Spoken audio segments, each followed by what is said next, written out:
This is the world famous topiary garden at Levens Hall in Cumbria. Parts of this garden have been in existence since 1694, when it was first laid out by the then very much sought after French garden designer Guillaume Beaumont.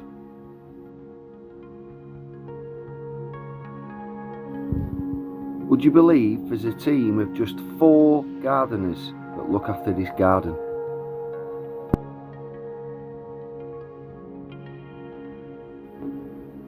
There's over 100 different pieces of unique topiary in this garden, and some of them are more than 300 years old.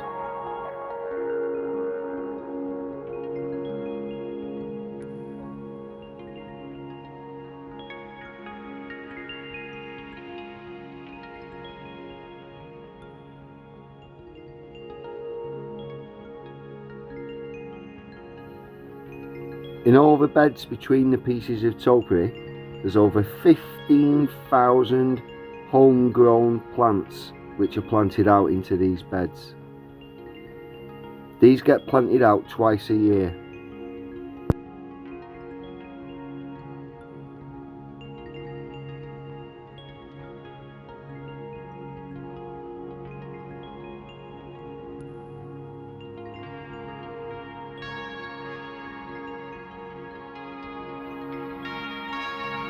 These magical and stunning pieces of topiary are grown from either the yew Taxus baccata or the golden yew Taxus baccata aurea, and there's also lots of different types of box or Buxus sempervivens that make up these pieces of topiary.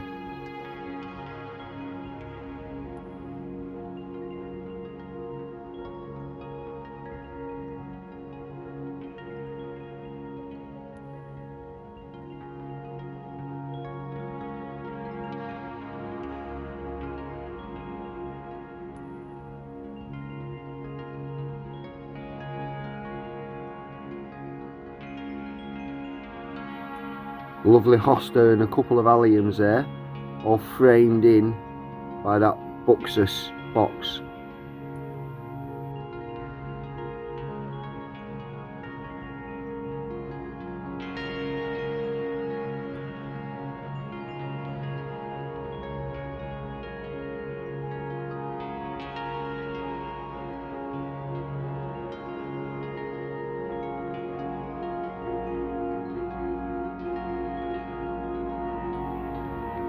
Over the years, some of the topiary pieces have been given names. These names include the King and Queen, the Judge's Wig, the Howard Lion, the Great Umbrellas, Queen Elizabeth and her Maids of Honour, a Jug of Morocco Ale, and 4 peacocks.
Every year, starting in September, all of the topiary gets trimmed.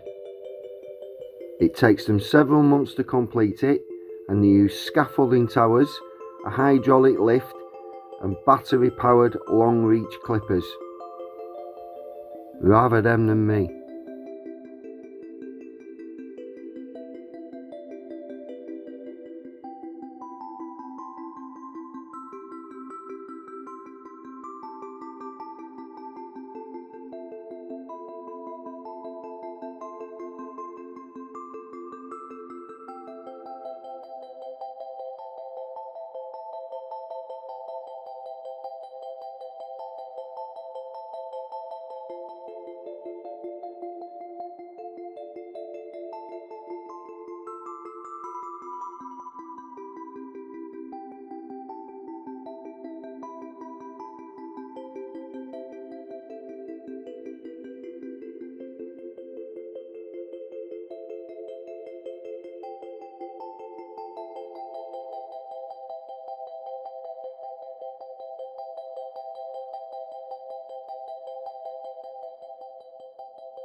Not just the obvious, the topiary, but the nature of the planting in these gardens means that if you come at most times of the year, there's always something very interesting and eye-catching to see. Whether it's the topiary itself, the borders around all the outsides of the garden, or the beds in between each of the pieces of topiary and the paths.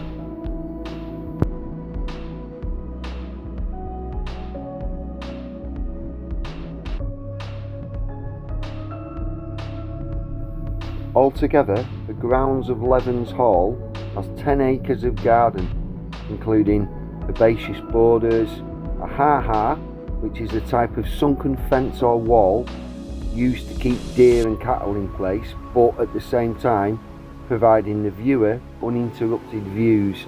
It was used a lot in the 18th century. There's a vegetable garden, a herb garden, fountain, rose gardens, a willow labyrinth, lawned areas, an orchard and bee garden, a bowling green, and there's a few other areas as well.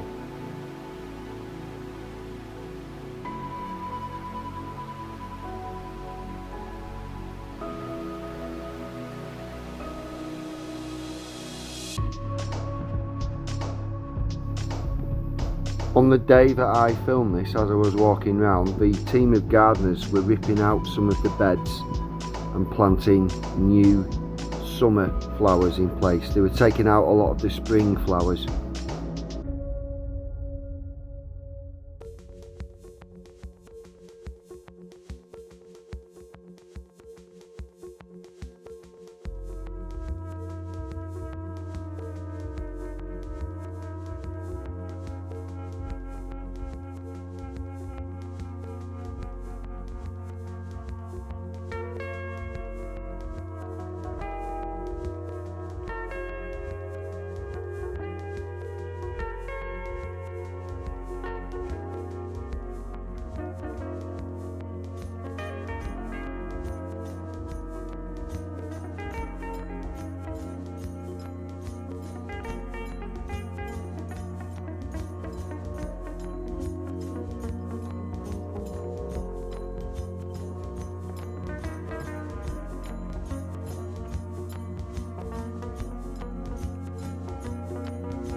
Here are the gardeners doing their thing.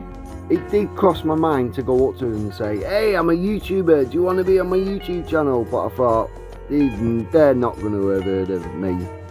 So I'll wait till I'm a little bit bigger before I start doing things like that. Oh, also on the day we were there was an art exhibition.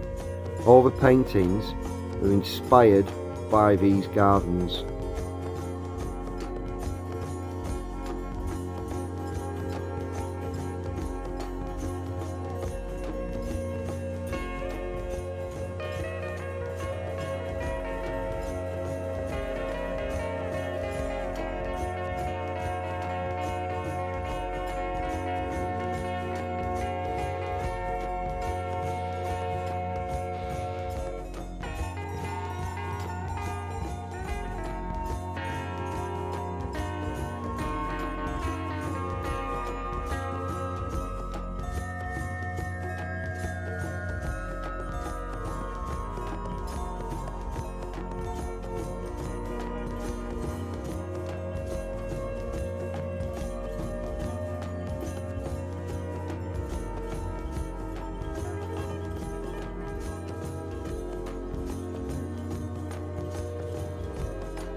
any second now. There, I believe that is a black elder, a Sambucus niger, I'm not sure how you say it.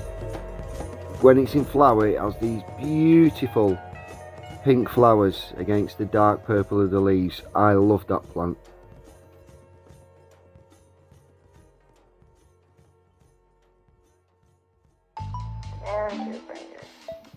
We're now moving through to the orchard and the bee garden.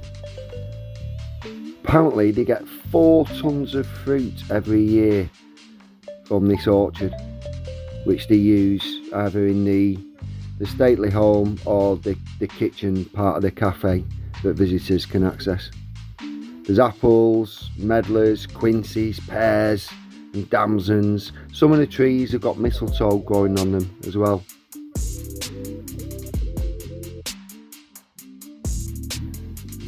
The flowers in the borders around the trees are specifically planted to attract bees and other pollinators.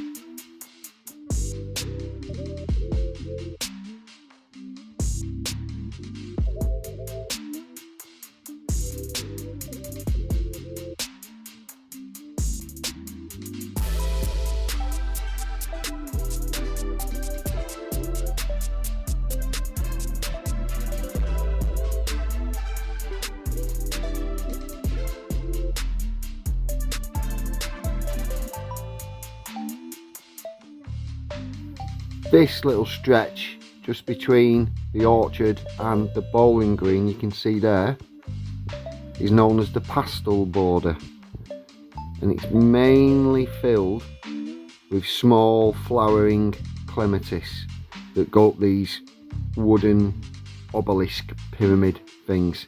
Obviously there's other plants that provide ground cover, but the main feature are the clematis which go up those wooden pyramids.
Now moving into the fountain garden area and a part of the garden known as the red borders.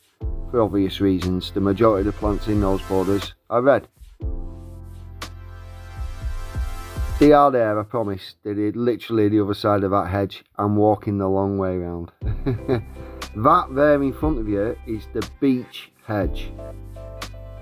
Not that. And they've pleached lots of beeches together, forming like a tunnel that you can walk through, which, as both of my daughters have ginger hair, they were very welcome on quite a sunny day to walk through this area of shade.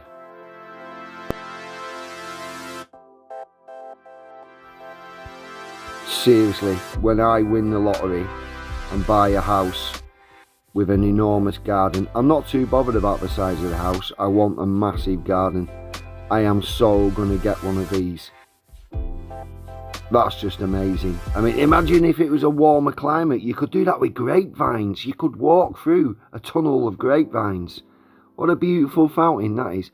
I did have a little look in between the gaps of the lily pads. I couldn't see any fish or frogs, but I would be amazed if there aren't any amphibians or fish in that pond. There has to be, surely.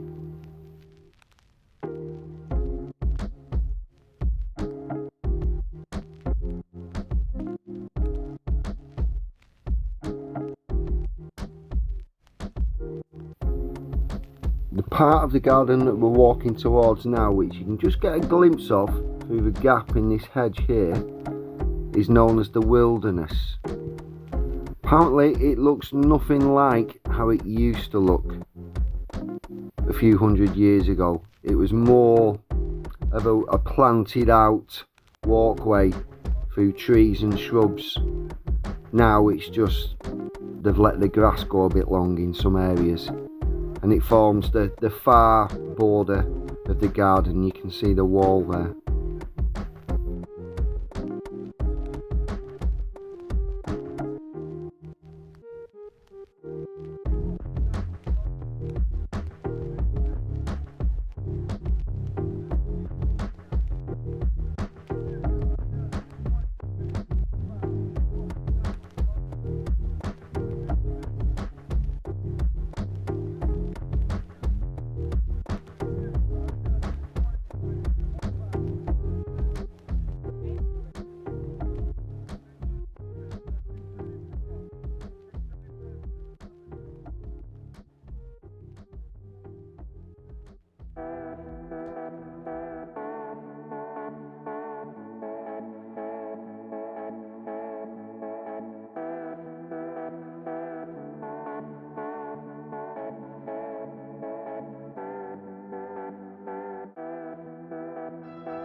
At the far end of that path, straight ahead, is the vegetable garden.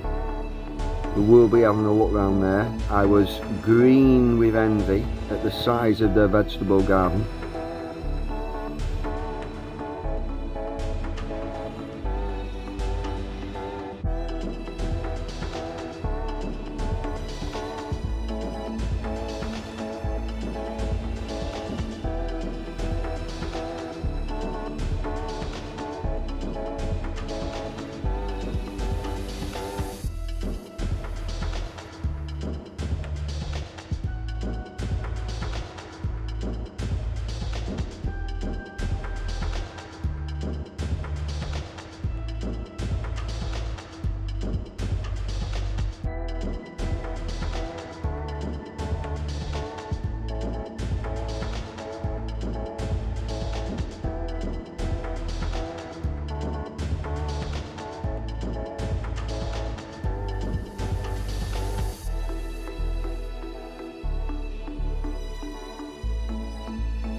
And here's the entrance to that vegetable garden.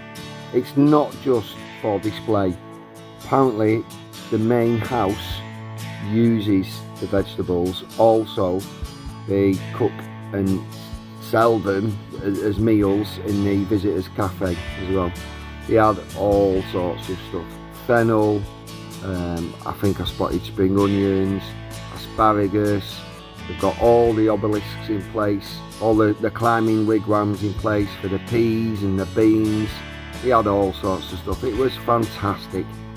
I really wish I'd have plucked up the courage to go and speak to one of the gardeners and just had a good chat with them about the veg. They go, look at all those squashes. That's a ridiculous amount of squash. Isn't it courgettes, is it?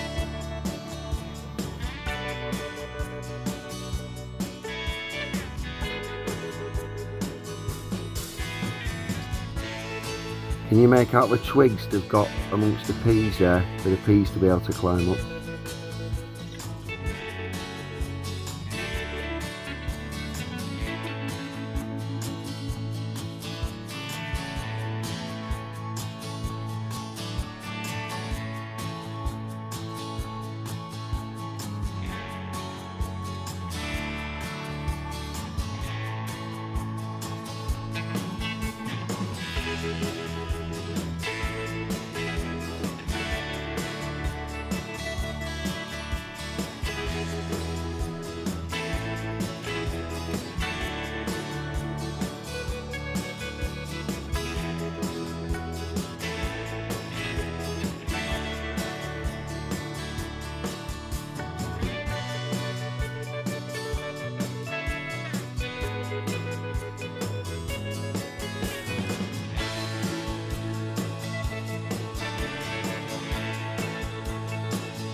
A very impressive rhubarb patch. I thought we used to have a lot of rhubarb when we had an allotment, but wow, that is a lot of rhubarb.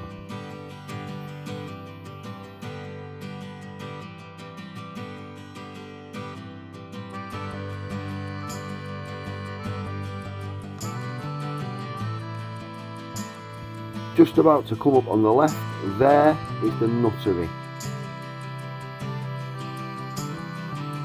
They've got various types of hazelnuts in there, but they do say in the literature, in the brochure, that the hazelnuts mainly feed the squirrels.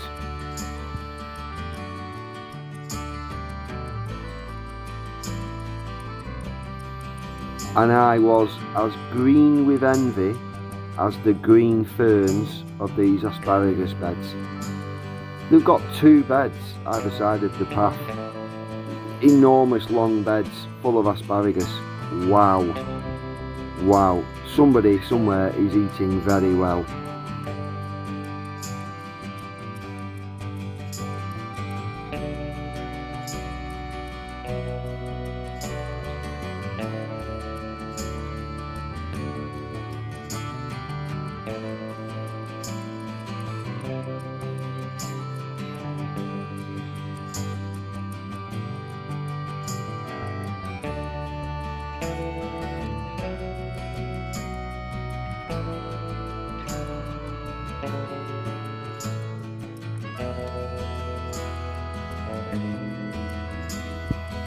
Walking back down now towards the entrance of the garden where I came in and started this tour, and on the left is the main house.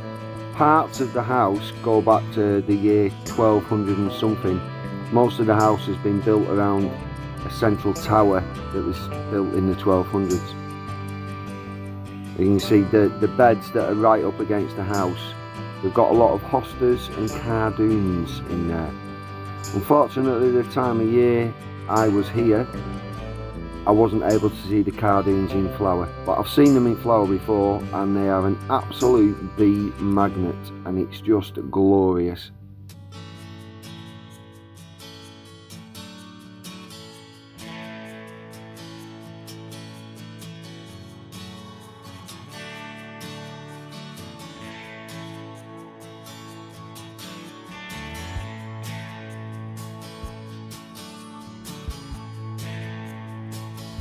One more reason why I really wish I'd have stopped and chatted with the gardeners. There isn't a single slug bite mark to be seen on those hostas. What is their secret? The world needs to know. YouTube, garden community needs to know how they keep those hostas in such nice condition.